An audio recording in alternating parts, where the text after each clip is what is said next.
Assalomu alaykum barchaga. Bugun yana savollarga javob berishda davom etamiz. Xo'p. Savolimiz shunaqa tarzda bo'lganki, aka assalomu alaykum. Men grammatikada qiynalyapman. 12 ta zamonni ajrata olmay chalkashtirib qo'yapman. Xo'p.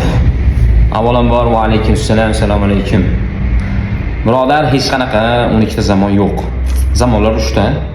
U xohlang ingliz tilida, xohlang rus tilida, xohlang boshqa tilda, hamma tilda zamon 3 ta. O'tgan, hozirgi va kelasi zamon. Xo'p, nimaga 12 ta bo'lib qolgan? Ingliz tilida zamonning 4 tadan shakli bor. Ya'ni ildizi bor. Hamma zamonniki o'tgan, hozirgi va kelasi zamonning 4 ta shaklini tushuntirib beraman. Masalan, boshlanib turib tugagan ish harakat haqida ma'lumot. Yana boshlanib turib gapirilayotgan, hozir mana gapirib turilayotgan vaqtda to'xtab turib, keyin yana davom etgan ish harakat haqida ma'lumot. Davom etib turgan, ya'ni stabilni aylanib turgan ish harakat haqida ma'lumot va aniq vaqtlar haqida gapiriladigan ish harakatlar haqidagi ma'lumot. Endi buni qanday tushuntirib beraman? Birinchi o'rinda continuous bilan tushuntirib beraman, osonroq. O'tgan zamonda, kelasi zamonda, hozirgi zamonda, continuous zamonda aniq vaqt haqida gapiradi. Masalan, kecha soat 9 da televizor ko'rayotganingiz. I was watching TV at 9 o'clock last night. Yoki hozir qilayotgan ishingiz, ya'ni hozirgi aniq vaqt. I'm creating a new video. Mana hozirgi vaqt. Mana men hozir yangi video ishlayapman. Kelasi zamon, ertaga xuddi shu vaqtda men darsda bo'laman. To'g'ri? I will be teaching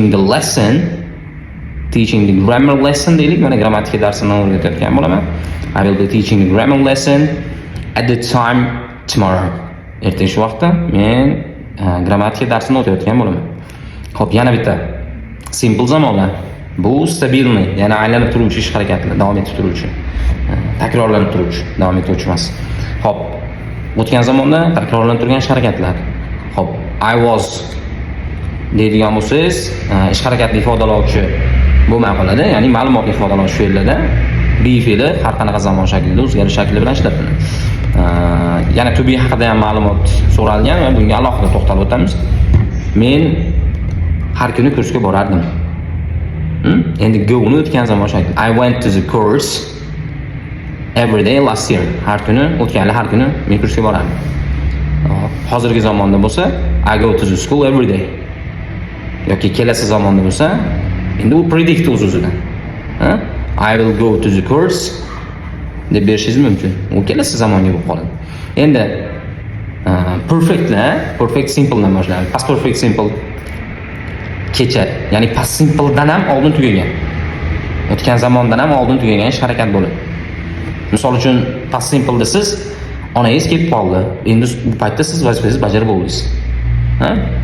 I had done my homework when my mother came. Onam kelganda men vazifamni bajarib bo'lgan edim. Hozirgi, ya'ni present perfect simple bo'ladigan bo'lsa, hozir mana shu video olinishdan oldin men grammatika mashqlarini bajarib bo'ldim. I have all done my grammar lessons. Mana hamma grammatika vazifalarini bajarib bo'ldim. Endi future perfect simple bo'ladigan bo'lsa, u ertaga qaysidir ish harakatdan oldin tugallanib bo'lishi haqida ma'lumot beriladi. Misol uchun, ertaga sen kelganingda biz vazifalarimizni qilib bo'lamiz. To'g'rimi? When you will come tomorrow, we will have done our homeworks. Endi perfect continuous ga keladigan bo'lsak, past perfect continuous o'tgan zamonda past simple dan oldin boshlangan va past simple da ham past simple dan keyin davom etgan ish harakat. Past simple da olsanglar osonroq tushunasizlar. Misol uchun, we had been doing our grammar lessons. Biz vazifalarimizni bajarayotgan edik. O'sha paytda yo qo'ng'iroq chalinib qolgan yoki qandaydir bir muammo sodir bo'lib qolgan. Ya'ni past simple dagi ish harakat. Endi present perfect continuous bo'ladigan bo'lsa, hozir deylik men video olaman, kimdir kelib qolyapti-da, xalaqit berib qolyapti. Misol uchun, I have been creating a new video. Kimdir keldida menga savol berib qoldi. Men video tayyorlayotgan edim. Demak, ish harakatni yana davom ettiraman. Endi future perfect continuous bo'ladigan bo'lsa, shu vaqtda biz qilayotgan bo'lamiz. By the time you will come, sen kelgan vaqtda, we will have been doing our houseworks, biz uyga vazifalarimizni qilayotgan bo'lib, uy ishlarimizni qilayotganmiz. Home chores deylik mana. We will have been doing our home chores. Zamonlar 3 ta hech qanaqa chalkashtirib yubormaysiz, e'tiborli bo'ling va qolgan 4 ta shakliga bo'lib olish uchun xuddi shunaqa strukturadan foydalaning va unga gap tuzib ko'rib, speakingda foydalanib ko'rib, grammatический va lug'atlaringiz bilan foydalanib ko'rsangiz, xudo xolasa grammatikada chalkashib qolmaysiz. Barchaga rahmat. Keyingi videolarda ko'rishguncha xayr.